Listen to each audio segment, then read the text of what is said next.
नमो तस्स भगवतो अरहतो सम्मा संबुद्धस्स। नमो तस्स भगवतो अरहतो सम्मा संबुद्धस्स। नमो तस्स भगवतो अरहतो सम्मा संबुद्धस्स। जागतिक बौद्ध धम्म ध्वज दिवसाच्या मंगलमय शुभेच्छा, मंगल कामना, असीम असीम इच्छा। अजिंठा बुद्ध विहार धाग यूट्यूब चॅनल।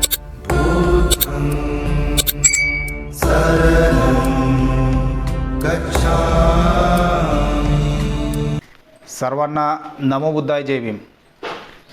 आज 8 जानेवारी 2026 या दिवसानिमित्त सर्व जगातील बौद्ध अनुयायी, बौद्ध उपासक उपासिका, धम्मसेवक सेविका, कल्याण मित्र या सर्वांना जागतिक बौद्ध धम्म ध्वज दिवसाच्या मंगलमय शुभेच्छा, मंगल कामना, असीम असीम इच्छा।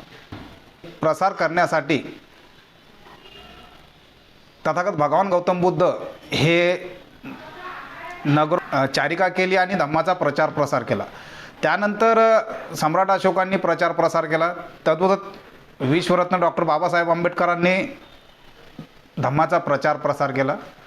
तद्वत भिक्खू संघांनी पण आतापर्यंत चालू असलेला 2500 वर्षापासून बौद्ध धम्माचा प्रचार प्रसार करण्यात ते समर्थ आहे। परंतु जागतिक लेवलला काहीतरी एक आपला निशाणी असावं किंवा मग बौद्ध भिक्षू किंवा बौद्ध धम्म कसा मानला जाईल किंवा पाळला जाईल, यासाठी 1880 या दिवशी यावर्षी श्रीलंकेमध्ये अनागरिक देवमित्र तसेच धम्मपाल, महास्तवीर तसेच गुणानंद, सुमंगल बौद्ध तसेच विद्वान असे जी.आर. डिसिल्वा या सर्वांनी मिळून निळा, पिवळा, लाल, पांढरा आणि केशरी रंगचा असा उभ्या आणि आडव्या पट्ट्याचा एक ध्वज तयार केला। तर त्याची उंची होती बघा 50 सेंटीमीटर आणि रुंदी होती 70 सेंटीमीटर। तर अशा या धम्मध्वजाला जागतिक लेवलची परवानगी मिळून सर्व जगात तो प्रसिद्ध झाला आणि बौद्ध धम्माचा एक प्रतीक बनलं। तर यामध्ये 5 रंगाचा जो समावेश केलेला आहे त्याबद्दल मी थोडीशी माहिती देण्याचे की निळा जो रंग घेतलेला आहे तर तो रंग शांती आणि प्रेमाचे प्रतीक। दुसरा रंग जो आहे तर तो आहे पिवळा। पिवळा रंग हा तेज आणि उत्साहाचे असे प्रतीक आहे। तसेच लाल रंग जे आहे तर लाल रंग हा शौर्य आणि धैर्याचे प्रतीक मानले जातात। नंतर आहे पांढरा रंग। पांढरा रंग हा शुद्धता व निर्मळतेचे प्रतीक मानले जातात। आणि शेवटचा रंग आहे केसरी। तर केसरी रंग हा दया, त्याग, करुणा याचे प्रतीक मानले जातात। तर बघा, अशा या 5 रंगांनी मिळून आपला हा धम्मध्वज तयार झालेला आहे की ज्यामध्ये सर्व सामावलेलं आहे। ज्या तथागत भगवान गौतम बुद्धांनी धम्माचा उपदेश करून आपलं जीवन हे मांगल्य पूर्ण करण्यासाठी सर्व चारिका करत करत धम्माचं सर्व धम्म पोचलेलं नाही असे उपासक उपासिका जे आहेत तर या धम्मध्वजाला ते पंचशील ध्वज म्हणतात। तर पंचशील ध्वज का म्हणून म्हणतात तर पंचशील ध्वज म्हणायचं याला मुळीच कारण नाही। धम्मध्वज म्हणून त्याचं सर्व जगात प्रख्याती मिळालेली आहे। म्हणून तुम्ही पण सुद्धा धम्मध्वज म्हणूनच सर्वजण म्हणायचे आहे।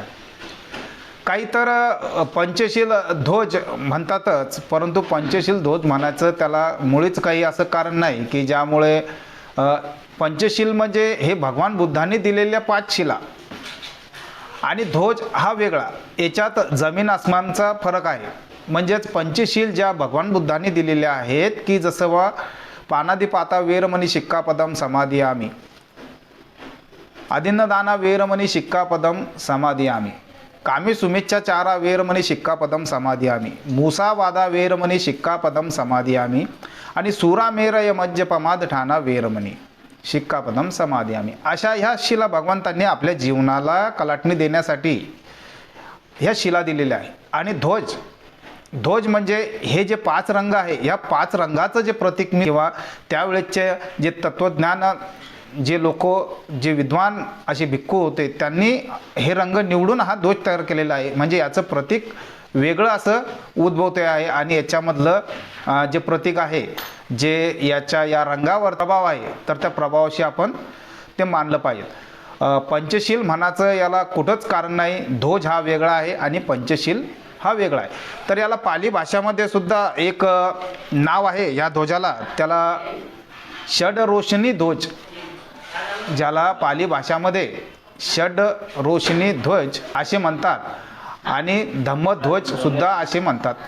तर कृपया करून सर्व उपासक उपासिकांना, धम्म बांधवांना, भगिनींना माझं एकच आव्हान आहे की कृपया या आपल्या ध्वजाला पंचशील ध्वज म्हणून तुम्ही त्याचा कुठेही, तर कृपया तुम्ही पंचशील हा शब्द फक्त भगवान बुद्धांनी दिलेल्या शिलालाच पंचशील म्हणायचं आहे आणि कृपया करून धम्मध्वजाला पंचशील ध्वज म्हणू नका. फक्त धम्मध्वजाला धम्मध्वज म्हणा आणि पंचशिलाला पंचशील म्हणा. तर अशा या जागतिक धम्मध्वज दिनाच्या आपल्या सर्वांना परत एकदा मंगलमय शुभेच्छा, मंगलकामना आणि असीमता. ज्या भगवान बुद्धांनी दिलेला धम्म आहे त्या धम्माचा प्रचार प्रसार करा. बाबासाहेबांनी दिलेल्या विचारांचा प्रचार प्रसार करा.